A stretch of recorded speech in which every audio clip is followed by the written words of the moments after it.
Global trade operates on a single, long-standing premise. The United States Navy maintains the security of the seas. This dominance ensures that despite any regional friction, the flow of goods remains largely uninterrupted. That premise is currently being tested at the Strait of Hormuz, a narrow passage that serves as the planet's most sensitive maritime choke point. In this corridor, Iran leverages geography to negate traditional naval advantages. By deploying fast-attack craft and localized missile systems, they have successfully bottlenecked international shipping lanes. This creates immediate economic friction. As transit becomes a gamble, global fertilizer prices rise, directly impacting agricultural yields on the other side of the world. The resulting human cost is immense. Estimates indicate 360 million people face potential starvation due to the disruption of these critical supply lines.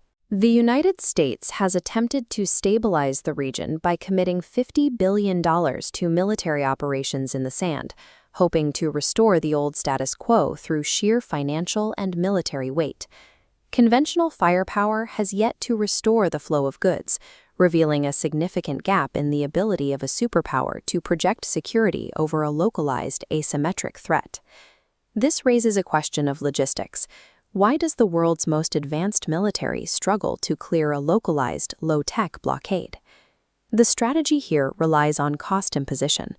Every low-cost drone or rocket launched at a freighter forces the U.S. Navy to expend a high-value interceptor missile, creating a massive disparity in the value of the assets being traded.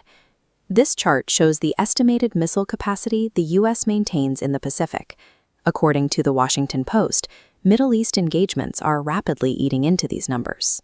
Within the last few months, 1/4 of these crucial stockpiles have been expended. This invisible drain on resources suggests that the objective in Hormuz isn't to win a naval battle, but to systematically deplete America's global defensive capacity. That depletion has consequences thousands of miles away. As interceptors are fired off in the desert, a vacuum is created in the Pacific theater. These same air defense systems currently being consumed in the Middle East are the primary assets designated for the defense of the Taiwan shore. Because industrial production cannot keep pace with this rate of fire, Pacific arsenals are becoming increasingly difficult to restock. This creates a strategic dilemma. A military cannot maintain credible deterrence against a peer competitor in Asia when its primary munitions are tied down in a regional skirmish elsewhere. The U.S.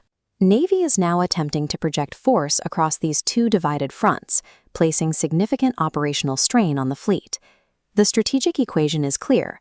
Every rocket used to intercept a threat in Hormuz is a rocket removed from the Pacific Defense Plan.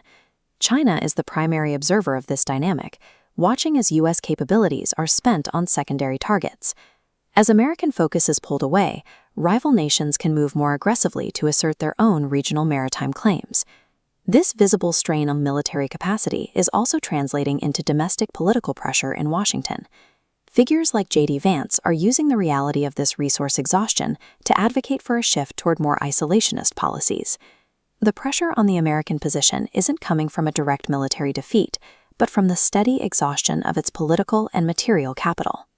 The long-standing American strategy of using conventional firepower to secure global lanes is struggling against a persistent asymmetric reality.